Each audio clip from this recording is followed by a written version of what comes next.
Welcome to TheoTrade. This is Don Kaufman, and in this video, I'm going to talk to you guys a little bit about liquidity. Now, when I talk about liquidity, we're not just going to talk about volume and open interest. So I've done a separate, one of these free educational videos on volume and open interest.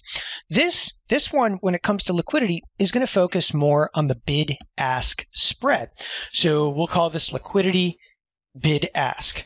Okay, first and foremost, the bid-offer spread and liquidity is absolutely essential, pinnacle, if you will, in your longer duration success in the marketplace. Now, during the period of this video and during the life of TheoTrade, I'm going to make the argument, if it ain't liquid, you can't make money in it.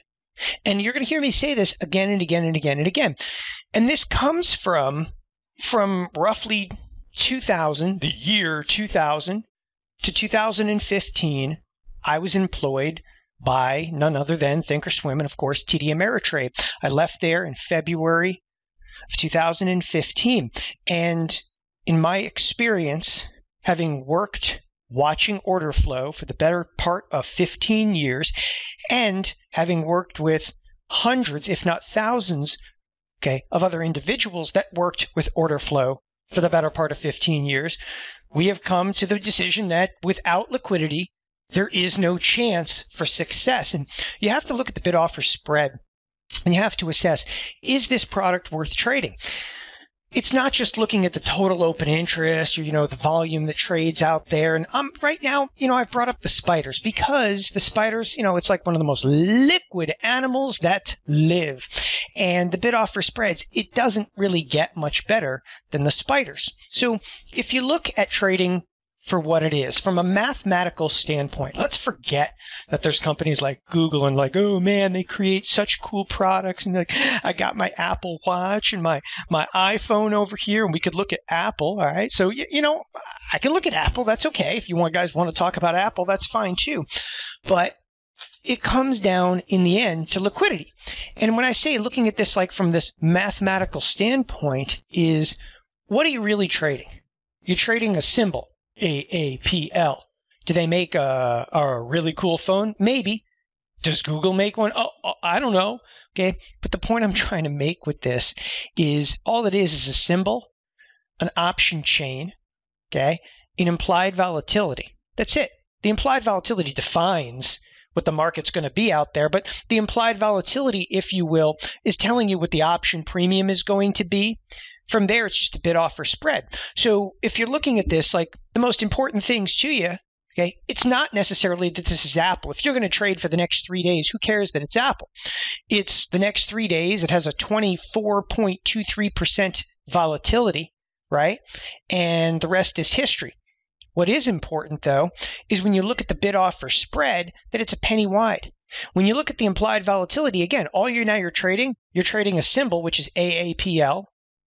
Does Apple and the fundamentals have anything to do with this company in the next 3 days? Probably not. So you're trading a 24 vol for the next 3 days with a 1 penny wide market. Or let's make the argument that you're not trading for the next 3 days. Let's make the argument that you're trading for 53 days out. So what's the difference? Now I can look 53 days out. In 53 days from now, if you start taking a look at the options, the bid-offer spreads in Apple, what are they? They're tight. They're really tight. In options that are under $3, they're still penny-wide markets. Over $3, okay, it's $3 at $3.10. But there's still substantial volume, substantial open interest to do business with people. Now, why do I make this argument? Because every time that you go out and you buy or sell something or you use a spread, you give up something in the bid-offer spread. You're giving up something. Now, if the market's $1.43 to $1.44, what are you giving up in there? Nothing. I mean, we're talking we're splitting a penny in half over here, making fractions of a penny. But the reason I bring this up is that so many clientele, when they get involved in trading, they spend their time looking at a chart, which is all right. I'm not an anti-chartite. I am anti-low liquidity stuff. Because again, my argument is that if you trade low liquidity, there is no mathematical reasoning to show me that you can even make money over the duration. I'll bring something up because this one happens to have, okay, weeklies on it. So it's Jazz Pharmaceuticals. And if you haven't heard of it, it's neither here nor there. I don't really care if you've heard of the product, not heard of the product. It's a $141 stock. Look at its implied volatility, 37%, 43%. It reminds me of 50 other different products that I trade.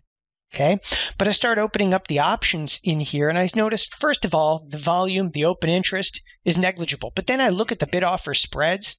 Okay, here's the key point that I'm trying to make with this. Look at the bid-offer spread. There is no mathematical way that you make money if you trade products like this.